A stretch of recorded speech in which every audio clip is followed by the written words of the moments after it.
welcome to yet another exciting episode of Trendz Travel. I'm your host for today, Uslondiwe Wagamtalane. We are bringing you this episode from the beautiful Capital Hotel in mainland Pretoria. We kick off the show with some fashion in Soweto. Coming up next on Trendz Travel this week, we go to the Soweto Fashion Week.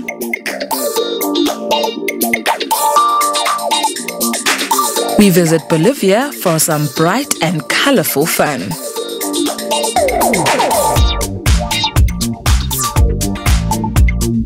Traditional lantern making in Egypt.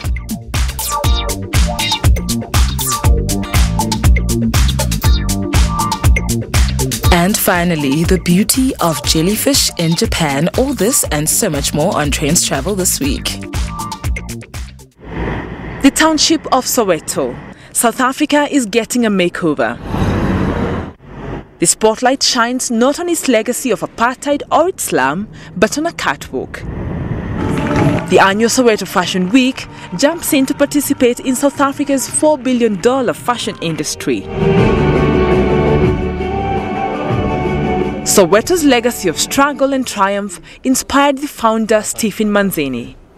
Soweto is a place of struggle. It's a brand on its own. The best way for us to do what we're intending to do was to come to Soweto. Africa as a whole believes in Soweto. An entrepreneur at heart, Stephen learned from his father how to look for gaps in the market. With his company Jericho Event, he found a space in what he viewed as the elitist landscape of South Africa's fashion scene. Soweto Fashion Week aims to give designers who have minimal budgets a chance to showcase their works to vendors. Started in 2010, the path to runway wasn't always smooth. Well, it was challenging in the beginning, especially in Soweto. Some people were thinking it's a competition, some people think it's a beauty pageant. They're like, what's going on? What's happening?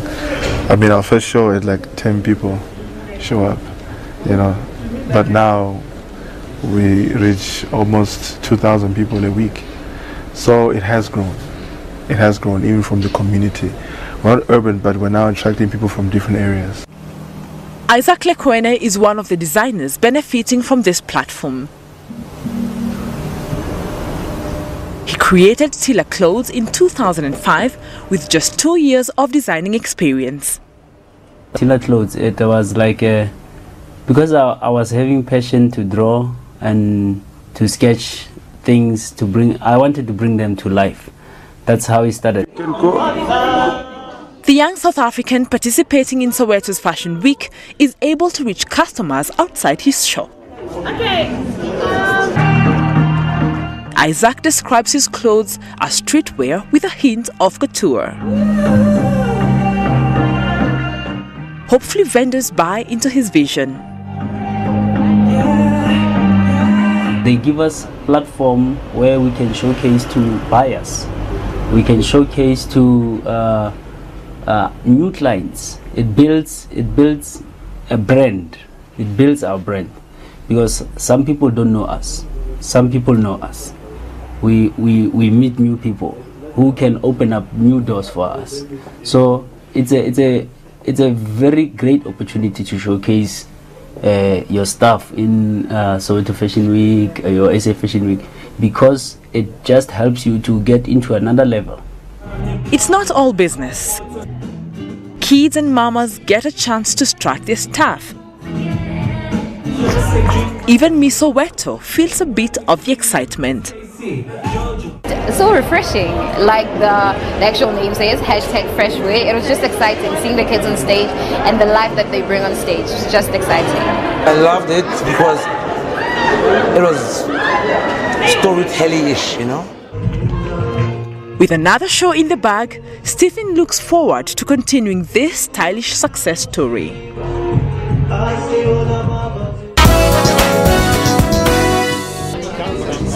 Brussels fine dining is soaring to dizzying heights, with adventurous foodies given a chance to eat a meal in the clouds.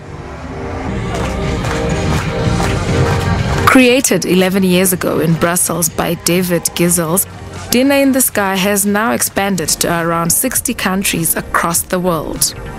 This year in Brussels, it is located in front of the Cinquantenaire, a public park with buildings commissioned by King Leopold II to mark Belgium's 50 years of independence.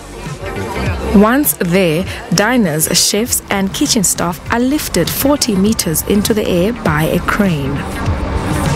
Guests are strapped into their chairs at their designated tables with 21 other diners and lifted until the Brussels skyline is in view. Once they reach the highest point, they dine on dishes created by renowned Belgian chefs who prepare 1 lunch and 2 dinners per day. One of the chefs, Bart de Poorter, owns Michelin-starred restaurant De Pastoral near the harbour city of Antwerp. We are in the air, so everybody has to be on the platform. Going down is like, yes, you don't want to do that. And it's a very small kitchen, and the experience is quite different by time of the moment you go up. Also, the weather is a big part of the experience you have. But being very close, having straight communication, I think that's the most important difference.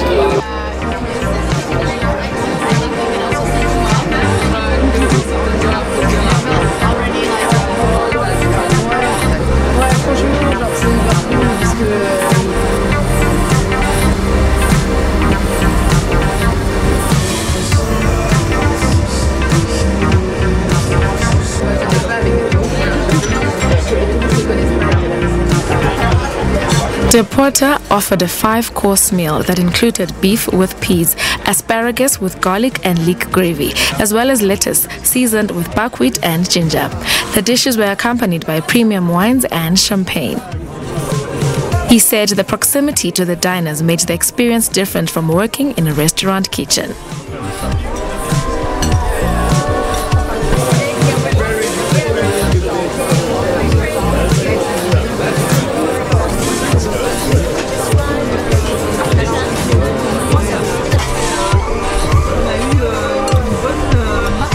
Je trouve que c'est l'altitude. L'altitude, c'est sympa. C'est un peu venteux. Mais on s'y retrouve. On a des plats délicieux qui arrivent. Et on est entouré de belles personnes. Les sardines. Voilà, qui font un peu de bruit. Mais je trouve que le concept est assez intéressant pour plein de raisons. Ça nous donne une vision de Bruxelles qu'on n'a pas d'habitude. Ça nous donne une vision des gens qu'on n'a pas d'habitude. Des gens un peu stressés, moins stressés, plus stressés. Et ça nous donne une vision de la cuisine aussi qu'on n'a pas d'habitude. Voilà. Et on a une vue incroyable sur Bruxelles. On voit ses amis dans un état différent. Et voilà, c'est magique. C'est super.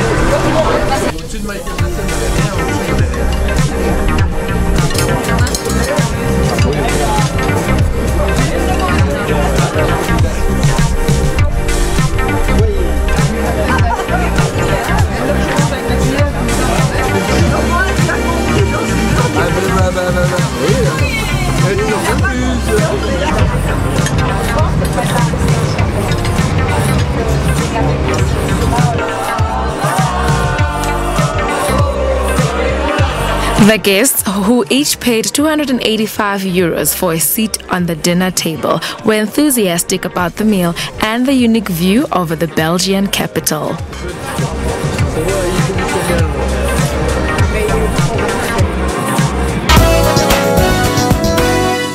An overnight stay in a double-bed suite in a field costs $306, but you do get a drink on arrival, breakfast and the services of a modern butler, typically a local farmer in rubber boots. He or she takes the guests to the site, provides weather reports and delivers local jokes through a broken-down TV set.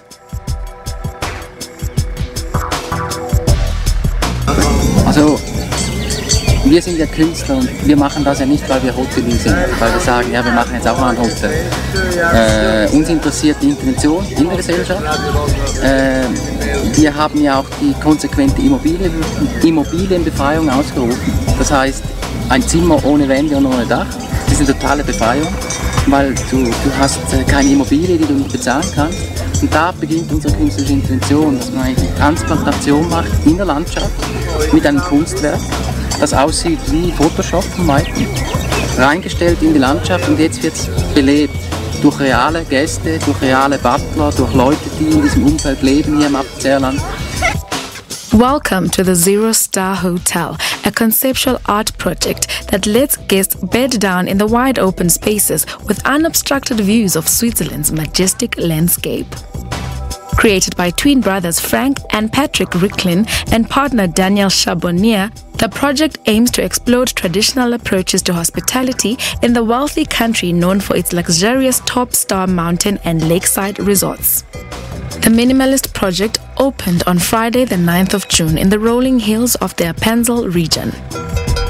An ant house bathroom is a 3-minute walk away at a nearby alpine hut that serves as a backup in case of bad weather, which wiped out 37 of 60 available nights outdoors last year. Previous versions of the installation have featured beds in a nuclear bunker and at an elevation of 1,600 meters in the mountainous region. Unsere Zielgruppe ist immer die Gesellschaft. Was wir machen, ist immer eine Intervention. Wir versuchen eigentlich immer, die Kunst in den Alltag zu holen und genau dadurch schöpfen wir aus unserer Arbeit, weil dadurch geschieht eine Dynamik. Und wir haben mittlerweile Anfragen aus der ganzen Welt. Also das Bett ist bis zu 80% schon ausgebucht. Wir haben extra noch ein paar Backup-Nächte zurückgelegt, dass wir, wenn wir starten, dann auch wirklich noch ein paar Nächte haben. Und da kommen Leute aus Irak, aus Amerika, aus Australien, Afrika, England, also alles. Jung, alt. Okay. Es gibt keine Zielgruppe.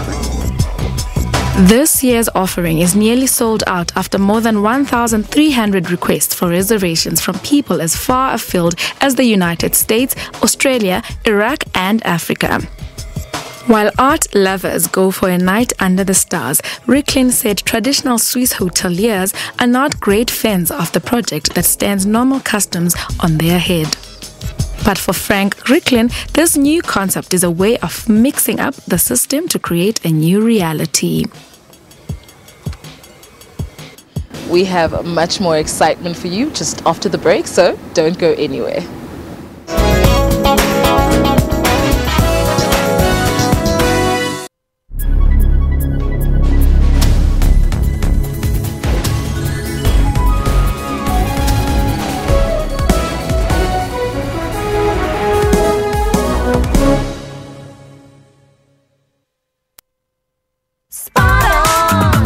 Do you have a funeral policy? Making someone's dreams come true is not always as simple as saying yes. But Avbob's Cashback Funeral Plan not only provides funeral insurance for your family, but also helps you to say yes to life's little extras. Because for every 5 claim-free years, you'll get an entire year's premiums based on your monthly premium value, paid back in cash. SMS Duduza to 41790 and we'll call you. Avbob, we're here for you. If you want Avbob to contact you, SMS Duduza and your name to 41790. Meningitis is a potentially deadly disease that affects more than 1 million people worldwide each year. Well, it's an infection of the lining of the brain and the spinal cord. And it's caused by a variety of bacteria.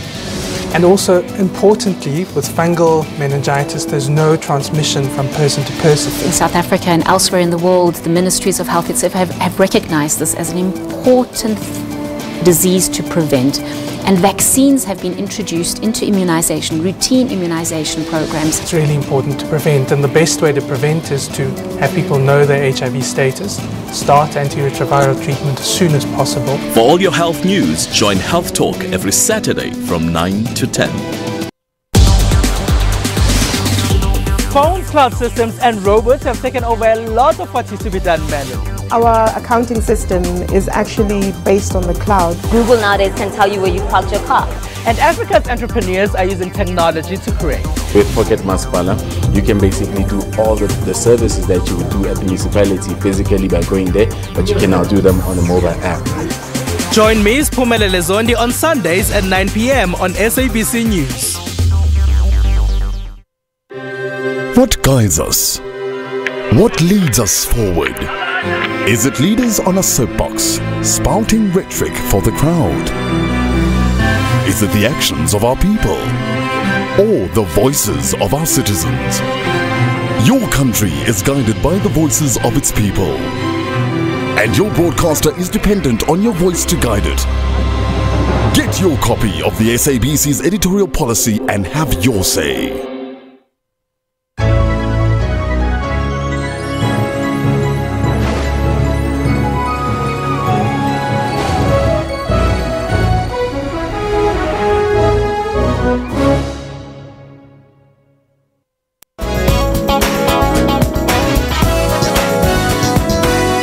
Welcome back. In this segment, we are going to Bolivia for a very colorful religious festival, then off to Egypt for some rare photography, then finally a very quirky museum. Do enjoy. Backed by the Joint Folkloric Association of the Great Power, Bolivia is nominating its annual Lord of the Great Power Dance Festival to be deemed World Heritage by UNESCO. La Paz hosted the annual festival on Saturday in La Paz. Wearing shiny white costumes and masks, the men represent the African slaves who, according to folklore, worked in Bolivian silver mines before they escaped. While the brightness of the men's costumes symbolizes the beads of sweat from hard work, the rhythm of the traditional matraca percussion instrument symbolizes the sound of slaves' chains. In a fusion of Catholic and indigenous beliefs, the participants worship the Lord or Christ of the Great Power. Yo bailo morenada en transporte pesado, por eso vengo a pedirle permiso a nuestro Señor Jesús de gran poder. The festival was initially nominated on March 31 for the commendation before the United Nations Educational, Scientific and Cultural Organization. The Joint Folkloric Association of the Great Power invited UNESCO officials to attend the annual gathering in La Paz and live the magic. Bolivian media reported the movement to nominate the festival before UNESCO began in 2008. The costumes are funded by rich patrons who support the fraternities to which the dancers belong. Each fraternity, with its 300 members, chose the costumes and dancers, generally selecting only the most prominent and wealthiest community members to perform the signature dance of the black slaves. The heavy gold jewelry is created locally at shops like this one, where craftsmen carefully melt and reshape the gold creation. Some women even purchase gold ornaments to adorn their teeth for the festival.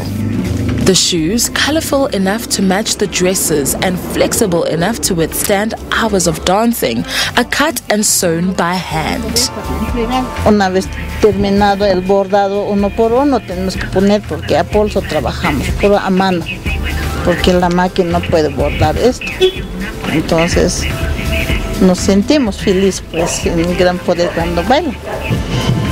Many of the performers wear the traditional bowler hat that has become an iconic symbol of Aymara dress. The hat was originally introduced to the indigenous group by the British in the 1800s. The festival began in the early 20th century to venerate an image which was first made popular in 1663. Lo que quiero demostrar es al mundo entero la danza folclórica que se declare patrimonio cultural de la nación. Puesto que los bolivianos, cuando nos vamos a algún país, nos transportamos con nuestras costumbres, con nuestras danzas, con todo realmente. According to legend, a local nun, Genevieve Carrion, carried a painting of Jesus of the Great Power who had 3 faces. Eventually, the image was reworked to show only one face, which encompassed the original 3. Bolivia already has 4 entrants to UNESCO Heritage, including the Aurora Carnival.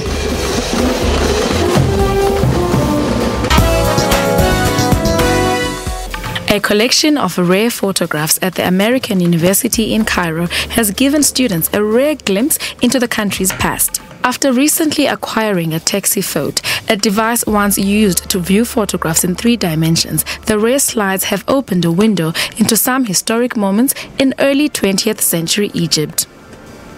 Because photographs from that era that are private photographs are pretty rare. I mean, you do have a lot of photographs that were produced professionally and for postcards and for display purposes, but these sort of private life snapshots are not very common. And so the collection that's here is really interesting because it shows, again, the private life, but also a lot of the public events that happened in Egypt at the time. So, say the marriage of the daughter of the Khedive, or the burial of the ruler, the flower festival, the first air show in Cairo, and those kind of events that you don't find documented elsewhere. But it's really interesting because of that. The director of the Center for Middle East and Arab Cultures at AUC Library found the device at an antique shop in Cairo's leafy neighborhood of Maadi. The device, which was in good condition, came with its own slides, which depict various events during that period.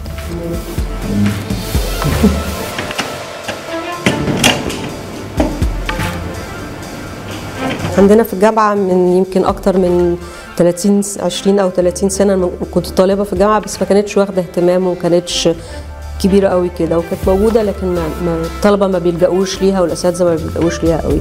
عبر السنين بقت الكولكشن عمالة تزداد والمجموعة بتزداد، ومن 10 سنين كده قررنا نديها اهتمام أكتر ونوثق اللي نقدر نوثقه ونربط اللي نقدر ونجيب تمويل علشان نحطها في مجموعات، نحطها في ألبومات وندرسها كويس بحيث انها تكون متاحة للطلبة وللأساتذة وللباحثين الخارجيين كمان.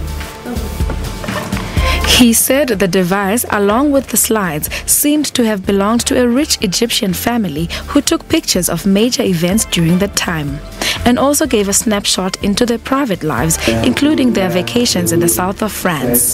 What the people were wearing in the crowds.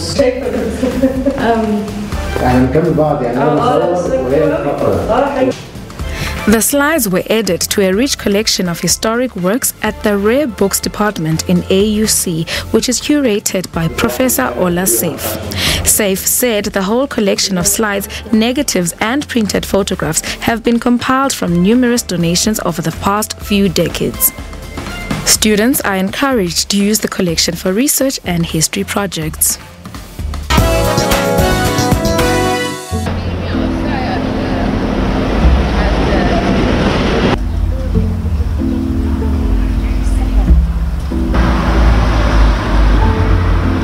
Rather than celebrating mankind's achievements, a new museum that recently opened in Sweden has collected artifacts representing the times when things didn't quite go according to plan.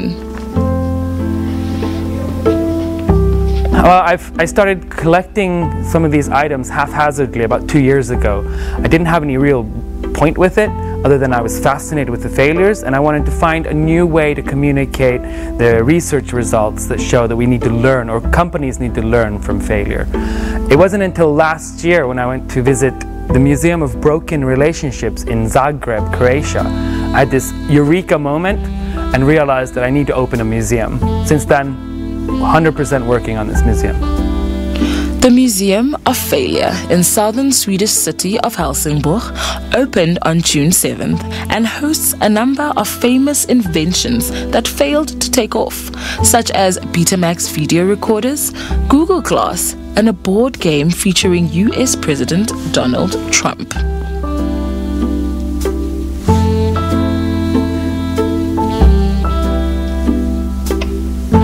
Some of my favorite exhibited items here at the museum are the ones that might not be so visually spectacular. They offer a fantastic story. So for example, the Kodak digital camera. Kodak was a pioneer in digital cameras. They didn't realize that people would stop printing their photos, and they refused to change their business model, which was based on people printing their photos. 2012, Kodak was bankrupt. The same year that Instagram was sold to Facebook for $1 billion. This is the Rejuvenate facial mask. You strap it onto your head and shock your face with these electrodes. After 15 minutes of electrical shock, you'll be as beautiful as you could possibly be. Rejuvenate.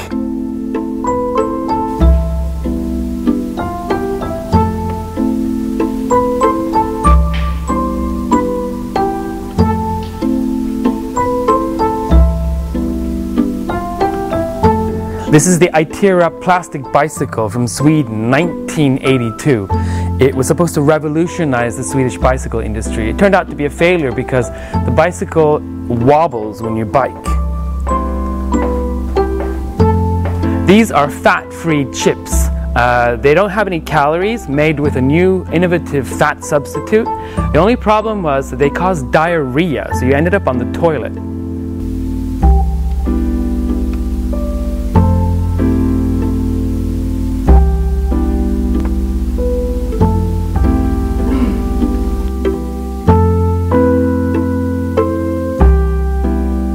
The failure of a Trump game is my favorite section here, and because I have the sorry to say himself is a failure, and I want to say more failure from him, and because he's not a good person.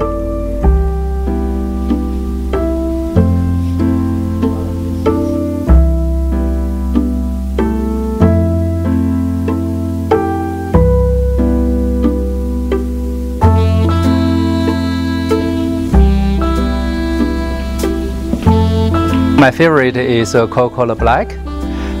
Here present the product of the Coca-Cola Black, which is mix Coca-Cola and coffee, and probably the people doesn't like the taste, so that's why the failure.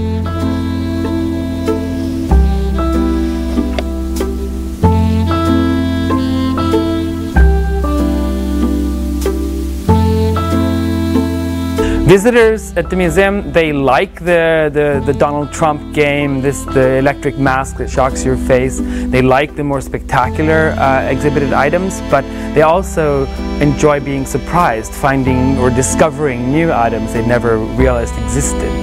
And I've gotten a lot of suggestions for new failures. Just this morning I got a suggestion that we should nominate Venezuela as an economic failure. Samuel West says the idea is to make people aware that failure is a necessary part of innovation and that even big brands like Coca-Cola can make mistakes.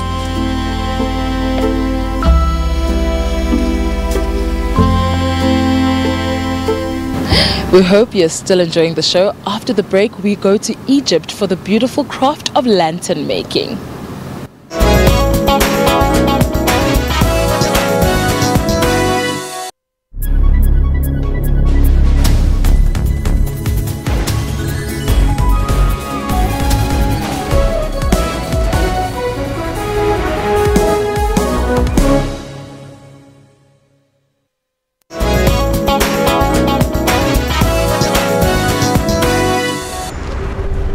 With just one day to go, Castle's Friedrichsplatz was abuzz with talk of Documenta on Friday.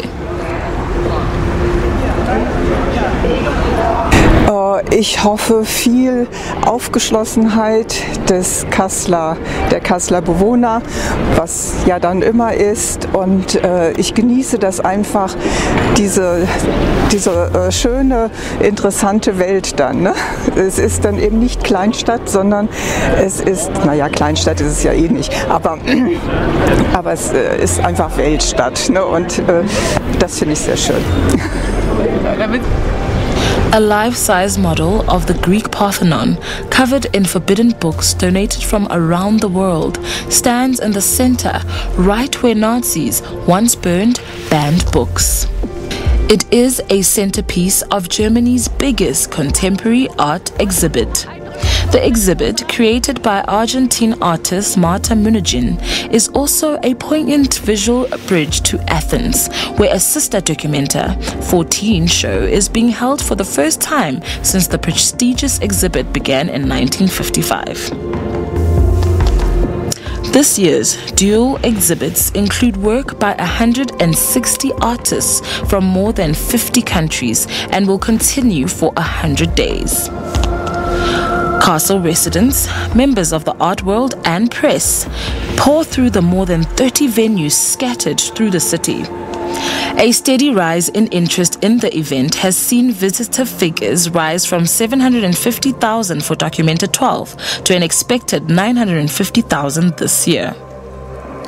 Previous documenters have seen an influx of 15,000 visitors over the weekends in a city of just 200,000.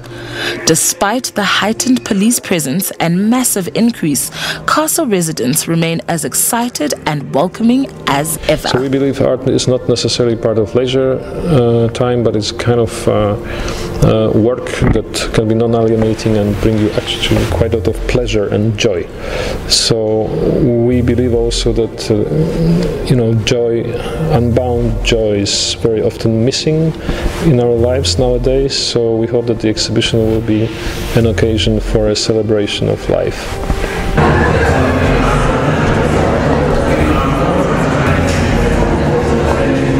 I think that the exhibition doesn't need to be, populist or even popular in order to be understood by quite a number of people. And there are always those who don't want to understand or who reject contemporary art or contemporary culture. I suppose this exhibition doesn't have an aim of converting them all, but if we manage to make some more people interested in cultural production rather than in production of military technologies, for instance, that would be great. Documenta 14's themes are in large part politically charged, and many of the artworks have tackled hot topics such as migration, belonging, and socio-economic status. In tumultuous global political times, curator Adam Simzik still wants people to have art as a form of relief or even fun.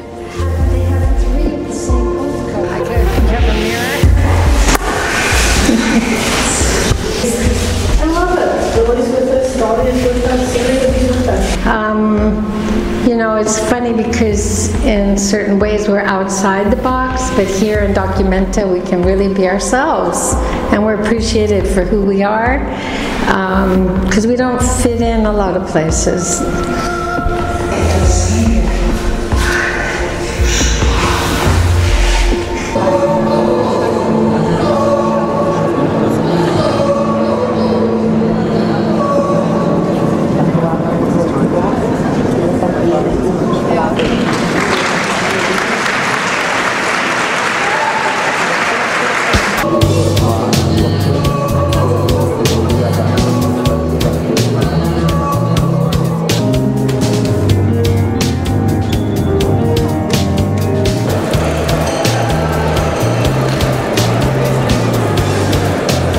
There has been some criticism that Simzik's show is too intellectual, too political to be able to offer really new and groundbreaking art.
Für die Eröffnungsveranstaltung und auch die danach folgenden Tage, insgesamt 100 Tage Documenta, werden wir ein angepasstes Streifenkonzept haben. Wir werden Fuß- und Funkstreifen haben, die deutlich höher sind, als wir das noch vor 5 Jahren hatten. Zudem werden im Bereich des Steinwegs und auch im Bereich der Wilhelmshöher Allee Betonleitplanken aufgestellt sein. Sie sind primär natürlich für den Schutz zunächst von fußläufigen Besuchern, Passanten eingerichtet, weil wir doch mit einem erhöhten Besucheraufkommen rechnen. Und daneben natürlich sekundär betrachtet können diese natürlich auch einen Schutz bieten, wenn jemand vorsätzlich in eine Personengruppe fahren möchte, dann bieten sie natürlich auch einen gewissen Schutz. At night, the altered lettering on the infamous Frederick Hiernem shines out. Being safe is scary. Turkish artist Banu Senetolu found the motto graffitied on the wall of the National Technical University in Athens and brought it to Kassel. The Parthenon of books lights up in the dark and draws in admiring viewers under the moonlight. C'est un sujet très sensible à ce moment, je pense. Donc, je me demande, est-ce qu'il y a un bon rapport entre le politique et art? Est-ce qu'on peut bien expliquer l'un après l'autre? Voilà, mélanger, je ne sais pas. Mir gefällt es gut, dass es sozusagen eine Hommage ist an viele ehemals verbotene Bücher, eine Metapher sozusagen für die Zensur und die Kritik sozusagen an einer Freiheit, nämlich der Literatur.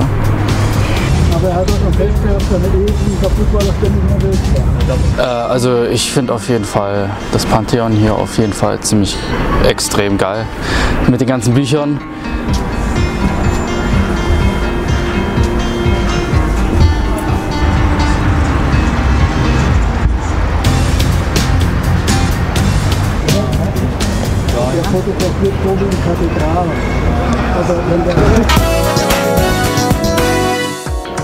As Cairo's busy street markets and shops fill up with colorful lanterns for Ramadan, one Egyptian family is working to preserve the tradition of handmade lantern making. From their small Cairo workshop, Hussein Sayed and his two children make hundreds of traditional steel lanterns with colorful glass panes which go on sale each year during Ramadan. The ancient craft was passed down through the generations, and Sayed hopes to keep the tradition alive for many more generations to come. But while he believes traditional lanterns will always be included in Ramadan's festivities, he fears the trade is dwindling. Sayed said very few craftsmen make lanterns anymore, and even fewer craft them in the technique he inherited from his father. عشان ما تضطرش لان القليل قوي اللي بيتعلمها لان ديت داخله ما بيننا يعني ايه العيله بس يعني ما فيش غريب بيدخلها العيله كل العيله هي اللي بتبقى ايه صنعتها يعني انا اخويا اتعلمها من والدي انا اتعلمتها من اخويا الصغير اتعلمها مني انا اولادي بعلمها لاولادي. Sayed spends most of the year making lanterns with his family, taking a break during Ramadan before resuming work after Eid al-Fitr at the end of the holy month. The family makes around 10 lanterns a day and sell their products to wholesalers for $1 to $3 depending on the size. احنا طول السنه يعتبر شغالين احنا بنخلص الموسم بتاع رمضان اللي هو اول يوم رمضان نقعد لا 5 يوم 10 يوم بنخلص شغلنا وبنقعد نريح بقيت شهر رمضان لحد بعد العيد وبعد كده بنشتغل يعني بنبتدي بنشتغل من بعد العيد على طول. At the local market, shoppers browse the selection of multicolored lanterns on display, seeking out Ramadan's decorations for their homes. Shoppers prefer traditional shaped lanterns like Sayed's creation to modern designs as they brought back happy memories of past holiday seasons.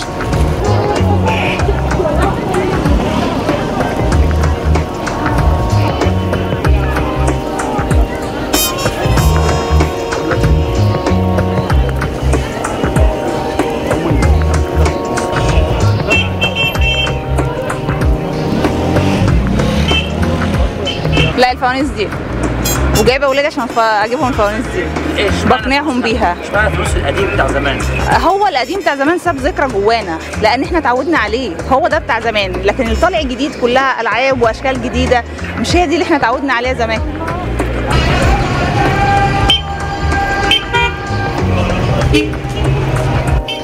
As long as the demand for traditional lanterns remains, the Sayed family will continue to spend the year perfecting and preserving their craft.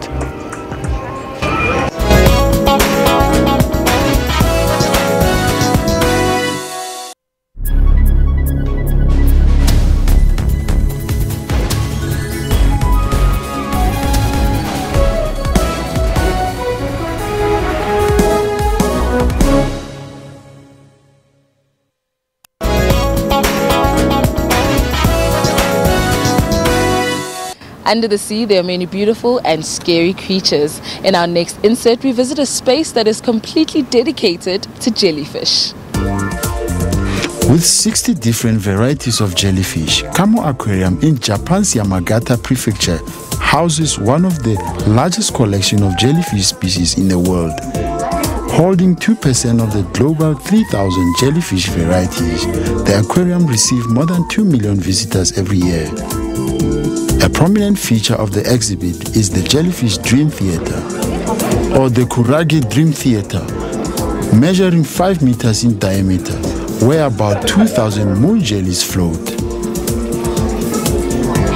Many visitors say they were mesmerized by the aquatic creatures' movements.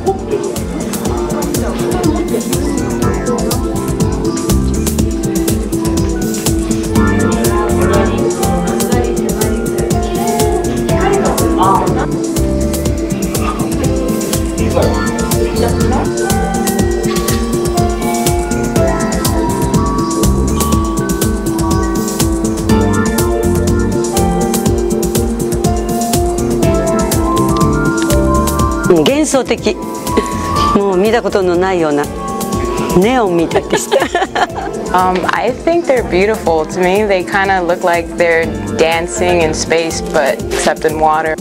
Kamo Aquarium also has an active educational program where jellyfish seminars are held daily by staff, covering topics such as breeding and the species diet.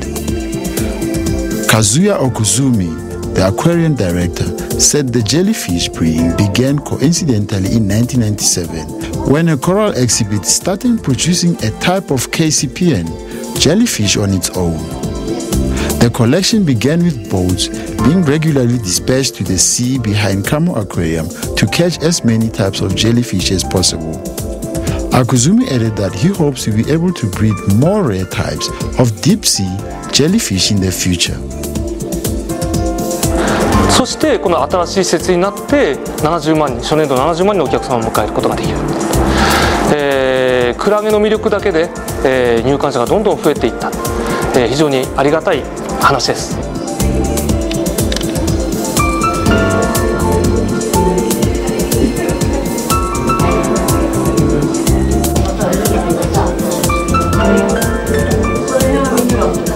とにかく私が見てみたいというクラゲは大体収集した。これからはもっともっと難しい深海性のクラゲであるとかそういうものになっていくと思います。もう飼育することすら困難なクラゲ、そういうものも目指していきたい。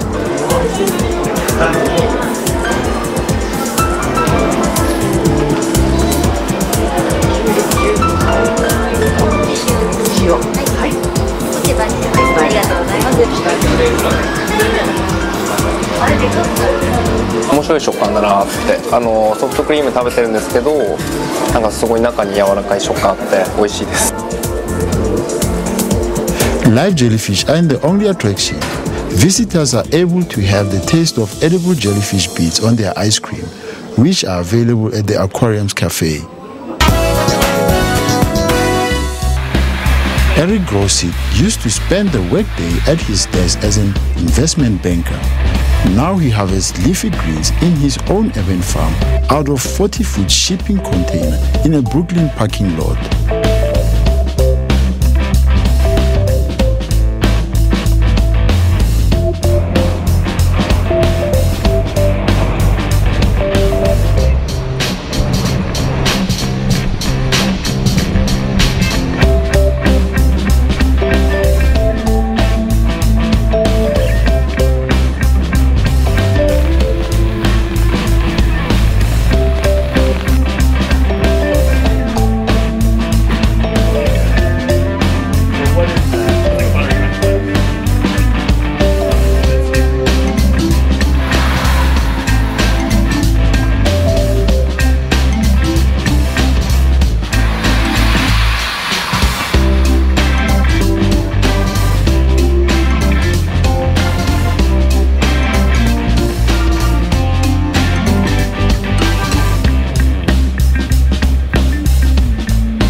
I graduated from Harvard with a degree in government, and it just kind of felt like a natural progression from there. But when I got in that position, I just found myself not satisfied and kind of yearning for more.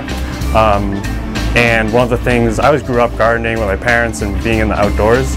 So I went and sought out some of the community gardens all over the city and just started volunteering there and finding that I really liked the work and just enjoyed being outside again and reconnecting with nature a little bit.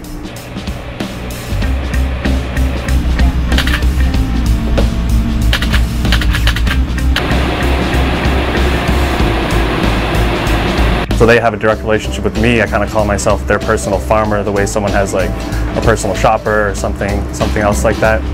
And you know, they know me, they know how I'm growing, they can come see my farm at any time, and they kind of get that insight into how their food is being grown, and they can trust where it comes from.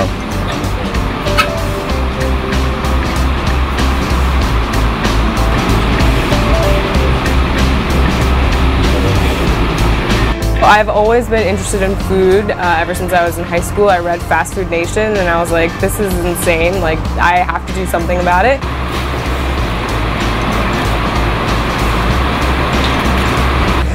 In my mind, I was like, if we just nourish our populations better, then we wouldn't have to, you know, use medical nutrition therapy to like treat diabetes. So I was like, I want to figure out the problem before, you know, before the food ruins our society.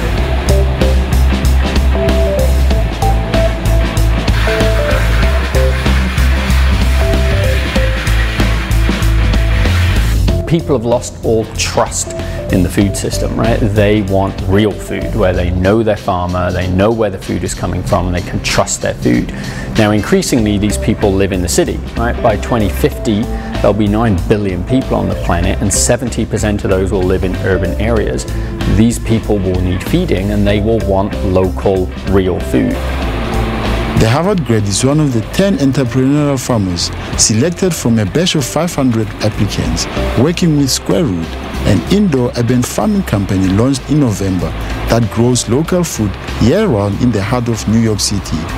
Now 6 months into the program, Grosik said his training in farming, artificial lighting, and water chemistry and nutrient balance allows him to harvest roughly 15 to 20 pounds of produce each week. He said growing in an urban setting helped him establish trust with his customers. And our game plan for the next 5 or 10 years is to spread out to as many American cities as we possibly can. America is the world's greatest exporter, right? We exported rock and roll, we exported Levi's jeans, we also exported obesity.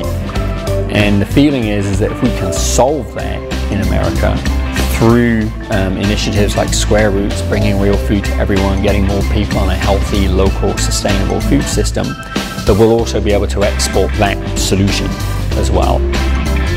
The startup, co-founded by Tobias Pax and Kimball Musk, a younger brother of Tesla founder and chief executive Elon Musk, aims to spread out to as many American cities as they possibly can in the next 5 to 10 years. On a recent Friday, Grosik got to his farm by 7:30 a.m., started harvesting kale and mustard greens, and was ready to make deliveries to Kickstarters and Tesla, 2 of his regular customers, just in time for lunch. I guess it gives you more information about the food chain and where your food comes from. Maybe it gives you more trust into the food system and you know, how your food's being grown and what kind of pesticides are being used on it, or none at all, hopefully. Unfortunately, that's all we have for you on this week's episode of Trendz Travel. Join us again next week, same time, same place. From the very hardworking Trendz Travel team, see you next time.